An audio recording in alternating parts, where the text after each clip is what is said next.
In this video, we briefly review the processes of cardiac depolarization and repolarization. We will focus only on those points most relevant to understanding the ECG readout. We will work mainly with the 2D schematic of the heart shown here. The schematic shows the right and left atria, a cut through the muscular walls of the right and left ventricles, with the interventricular septum separating the right and left ventricular chambers. The specialized cardiac conducting system is seen here in grey. You will remember from anatomy that the main components of the conducting system are the sinoatrial or SA node, situated near the entry of the superior vena cava into the right atrium, and the atrioventricular or AV node, leading into the bundle of His. The bundle of His lies in the interventricular septum, where it divides into right and left bundle branches.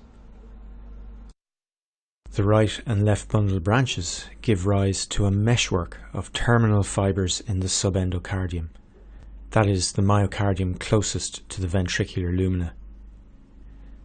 These terminal fibres are capable of releasing electrical signal into the myocardium. During each cardiac cycle, the atria contract in diastole to fill the ventricles, which then contract during systole to supply blood to the lungs and the systemic circulation.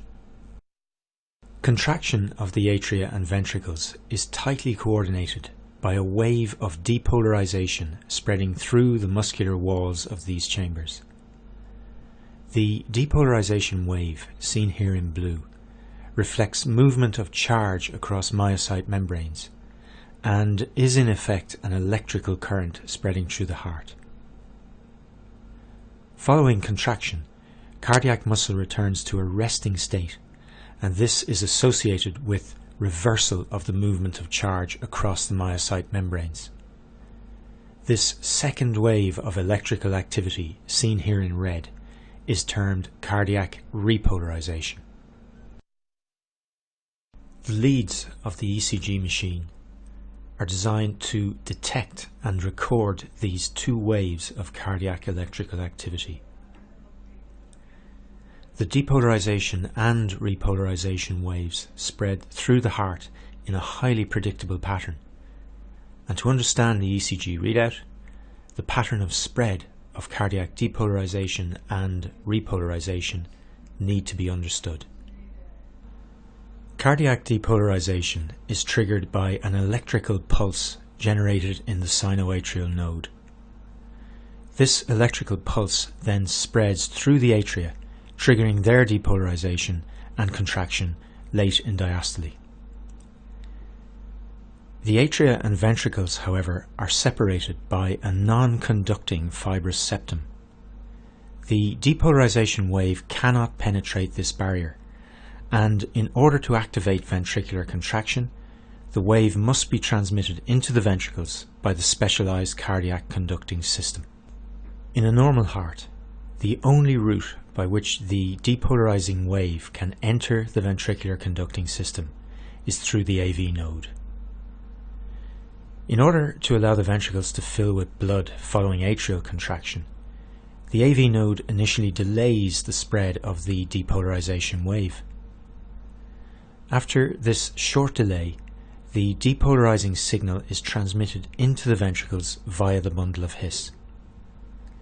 The right and left bundle branches then transmit the depolarizing signal into the muscle mass of the right and left ventricles respectively. We should note at this point that depolarizing current is first released from the conducting system into the myocardium of the interventricular septum. Therefore, this structure is the first part of the ventricular muscle mass to depolarize, and it does so by movement of current across the septum from the left towards the right bundle branch. We'll see later that this early left to right movement of current in the interventricular septum is crucial to understanding several important ECG abnormalities. As septal depolarization is taking place, the depolarizing wave is released from the conducting system into the main mass of the right and left ventricles. As you can see here, the depolarization wave is initially released from the terminal branches of the conducting system into the subendocardial portion of the ventricular myocardium. That is, the part closest to the luminal surface of the ventricles. Crucially, depolarization then spreads outwards from the subendocardial to the epicardial surface of the chambers. Appreciation of this subendocardial to epicardial movement of depolarization in the ventricular walls is crucial to understanding the normal ECG readout. In contrast to depolarization, cardiac repolarization is not truly propagated between cells. However, cardiac myocytes repolarize at different rates, depending on their anatomical location within the heart. Within the ventricular wall, there is a gradient in the rate of cellular repolarization.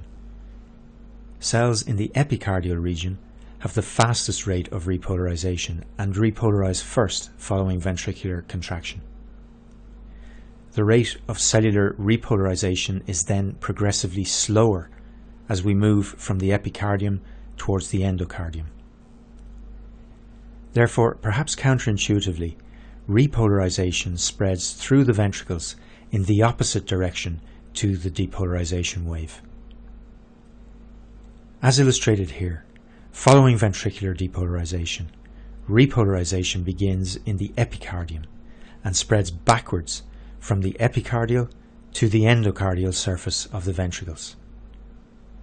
We'll see later that this retrograde spread of ventricular repolarization is important in understanding the normal ECG readout.